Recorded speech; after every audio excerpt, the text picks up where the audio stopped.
Whether you believe in God, the Big Bang, or something else, most faiths typically have a binding belief that we came from one source and from then, eventually, we were created. Even though we weren't there at the beginning, that same element of creation, of turning one thing into many, is all around us today, a living miracle. And today, we're going to partake in that miracle by propagating plants, more specifically through cuttings. And what better way to do that from turning one plant into many than through the versatile pothos or devil's ivy. Let's get growing.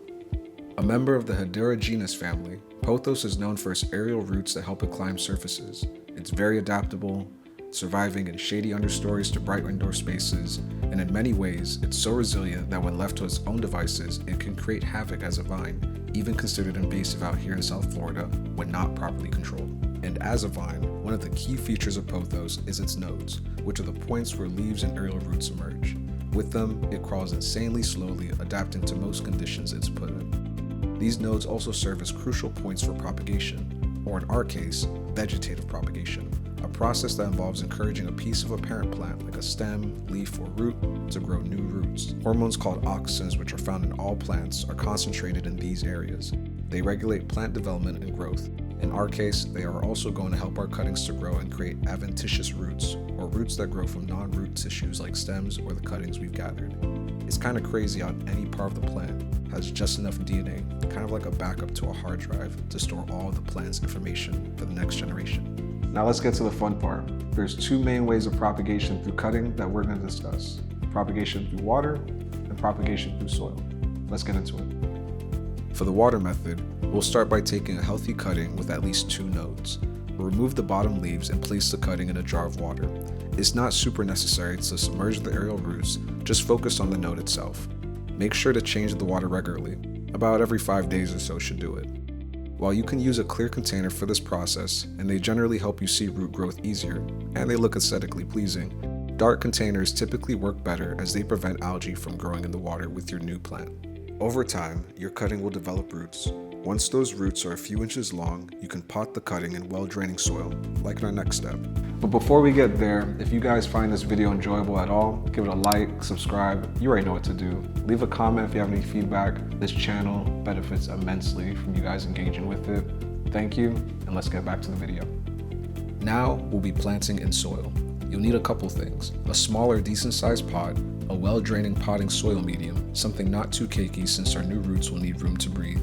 A good mix recipe should include maybe 1 part perlite, 1 part coco coir, 2 parts potting mix for nutrients. We talk about a couple of these in our seedling video. It's the same concept. Insert a small hole into the mix in your pot, insert your cutting, and push the dirt gently around the base to give it some foundation. And voila, your new cutting is off to the races. Keep the soil moist but not soggy, and place the pot in a warm, bright location. To determine how much water to water new plants like this, a good indicator is the finger test. If you stick your finger in the soil about an inch or so and it's dry, water it. Now, both propagation techniques have their own advantages and disadvantages. Propagating in water, you're going to see a pretty cool experiment. The root systems develop in real time and it has a nice aesthetic appeal. However, if you were to take that plant that's growing in water and then retransplant it into soil, you're probably going to notice some dieback. Now, if you were to establish yourself directly in soil with your new cutting, the plant is going to have more access to nutrients, it's going to be more established in its growing environment, and it's probably going to grow a lot bigger. So I definitely recommend growing in soil if you have the chance to, and especially if you're thinking long term. Once your pothos cutting has taken root, it's time to care for your new plant. Provide it with bright and direct light and water regularly, allowing the soil to dry slightly between waterings. You'll enjoy seeing new leaves pop up every now and then, and as a versatile plant, pothos can be used in various ways. You can train it to climb a trellis once it's big enough, let it trail over a shelf, hang it up with a little twine, or even use it as a ground cover. If you guys are looking to add some greenery to your living space at home, definitely propagating pothos is a good first step. It's sometimes as simple as finding pothos out in the wild and getting a pair of scissors just to replicate and divide it yourself. However, if you want to be a part of the process, do this experiment at home or skip the process entirely with some live plants. I'll have both propagation material and live plants on my Etsy store. I would love for you guys to do the experiment. If you do, tag me, message me, I'd love to see it.